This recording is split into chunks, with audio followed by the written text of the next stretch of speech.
धनराज के कहने पर वो खून। सेठ Dhanraj,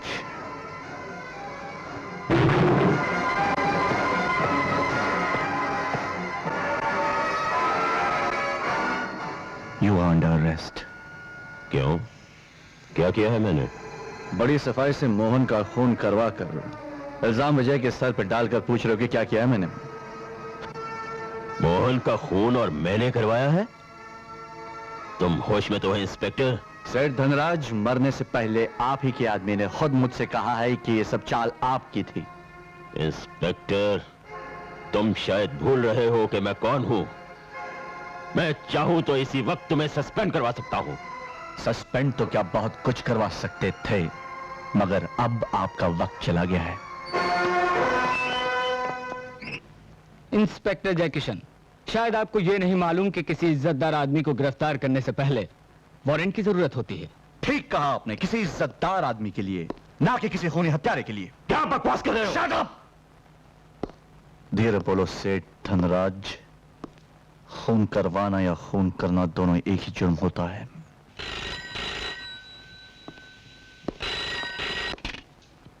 hello inspector Jaikishan here. मैं कमिश्नर खन्ना बोल रहा हूं। Morning sir. तुमने सेठ धनराज को गिरफ्तार किया है? जी हाँ सर, उसी ने मोहन का मर्डर करवाया है। तुम्हारे पास क्या सबूत है कि मोहन का मर्डर उन्होंने करवाया है? सर, महाराजा इंडस्ट्रीज के मजदूर कुलकर्णी ने मरते वक्त मुझे यह बताया कि मोहन का मर्डर विजय ने नहीं बल्कि टीजे ने किया है, वो भी सेठ धनराज के कहने पर। कैसी बेवकूफी की बातें करते हो? एक मरा हुआ आदमी कभी यहां पे आके गवाही दे सकता है? सेठ धनराज इस शहर का एक इज्जतदार और बड़ा आदमी है। सर, बड़ा आदमी खून नहीं कर सकता क्या सर? बकवास बंद करो और उन्हें अभी छोड़ दो। ठीक है सर, आप कहते हैं तो छोड़ देता हूं, लेकिन सच्चाई यही है कि विजय खूनी नहीं है। ओबे माय ऑर्डर।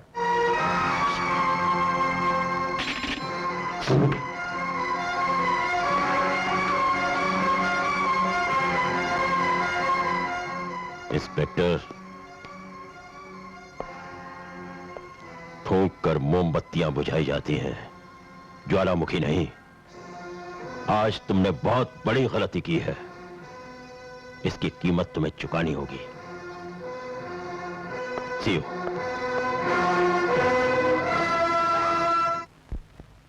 ये मुमकिन नहीं है बेटी। सजा में सिर्फ 10 दिन रह गए हैं और तुम केस रीओपन करना चाहती हो। कुछ भी कीजिए अंकल, इस केस में आपको मेरी मदद करनी होगी। बेटी, मैं तेरी क्या मदद कर सकता हूँ? बिना गवाह के, बिना सबूत के कोई वकील कुछ नहीं कर सकता। इस शहर के सबसे बड़े वकील के मुंह से ये बात शोभा नहीं देती। मैं बड़ी उम्मीद लेकर आपके पास आई हूँ। Please uncle, help me. बेटी, समझने की कोशिश करो। अगर तुमने महाराजा इंडस्ट्री के 2 आदमी को पकड़ लिया था तो शायद मैं कुछ कर सकता था। तुम तो ये भी नहीं साबित कर सकते हो कि विजय मौके वारदात पर नहीं था। तुम्हारे पास न कोई सबूत है न गवाह है। I am helpless. अब मैं समझ गई। क्या समझ गई? मुझे ही कुछ करना पड़ेगा।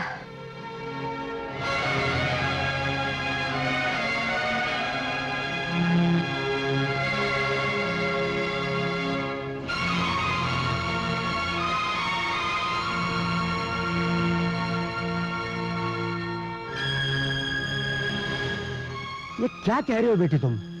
तुम जो कुछ करने जा रहे हो उसका नतीजा जानती हो? जानती हूँ, चाहे कुछ भी हो जाए, मुझे अपनी बहन का सुहाग बचाना है और इस काम में आप मेरी पूरी मदद करेंगे। ठीक है बेटी, ठीक।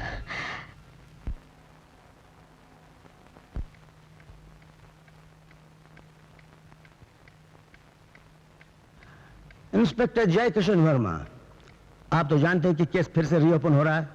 जी हाँ। मौके पर आपने क्या देखा? जैसे कि मैं पहले बता चुका हूं, जब मैं वहां पहुंचा तो मोहन की बॉडी विजय के कंधे पर थी और विजय उसके जिस्म से चाकू निकाल रहा था। विजय उसके जिस्म से चाकू निकाल रहा था? हाँ। आपने उसे चाकू निकालते देखा? जी। चाकू मारते तो नहीं देखा। ऑब्जेक्शन मी लॉर्ड, ये जबरदस्ती गवाह से कहलवाना चाहते हैं कि चाकू विजय के पहुंचने से पहले किसी ने मार दिया था। एग्जैक्टली my लॉर्ड, मैं यही साबित करना चाहता हूं कि विजय सक्सेना के पहुंचने से पहले किसी और ने मोहन को चाकू मार दिया था। Objection overruled, you can proceed. तो आपने विजय सक्सेना को कितने बजे गिरफ्तार किया? 10 बजे। अब ठीक से जवाब दीजिए, आपके पास कब फोन आया था कि विजय सक्सेना मोहन का खून करने जा रहा है? 9:30 बजे। गुड। तो आपको याद होगा कि पोस्टमार्टम रिपोर्ट के मुताबिक मोहन की बीवी और बच्ची का खून 9:30 बजे से पहले हो चुका था। Yes sir. ये पॉइंट नोट किया जाए लॉर्ड। अब हमारे फजूल दोस्त सरकारी वकील, माफ करना, फाजिल दोस्त सरकारी वकील अगर कुछ पूछना चाहे तो पूछ सकते हैं। बड़े भैया, अदालत के सामने फजूल दोस्त कहना अच्छी बात नहीं। No question milord. Mister Janardan ji. आप विजय सक्सेना को जानते हैं? जी हाँ, अच्छी तरह जानता हूँ। कैसे जानते हैं?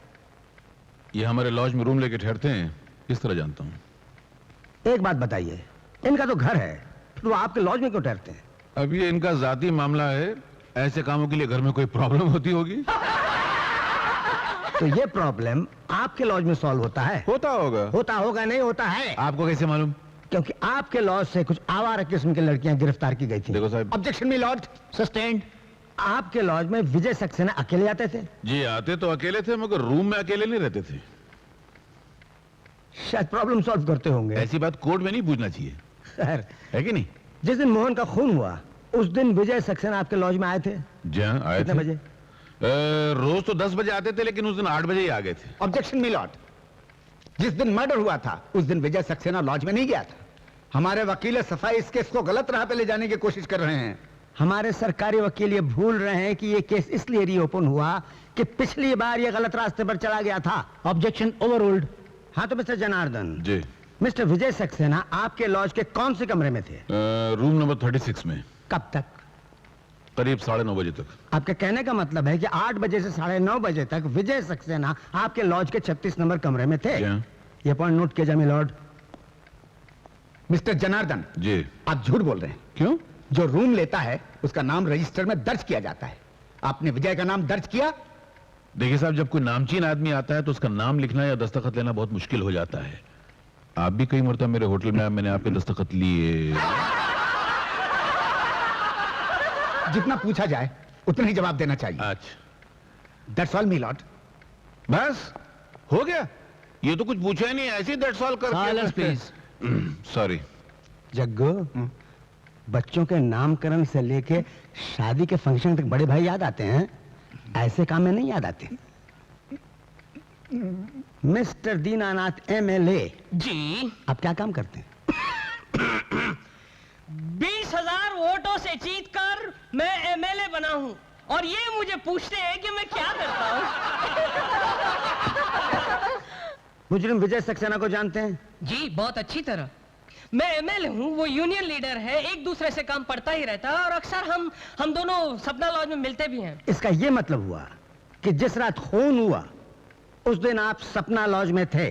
जी हाँ, 8 बजे से लेकर 10 बजे तक, और मैंने मिस्टर विजय सक्सेना को रूम नंबर 36 से 9:30 बजे जाते हुए भी देखा है। उस वक्त विजय सक्सेना के साथ कौन थी? वकील सफाई जबरदस्ती कहलवाना चाहते हैं कि इनके साथ कोई लड़की थी, लेकिन इस सवाल का मोहन के खून से कोई ताल्लुक नहीं। ताल्लुक है मिलॉर्ड, मैं यही साबित करना चाहता हूं। आपको इस सवाल का जवाब देना पड़ेगा मिस्टर एमएलए।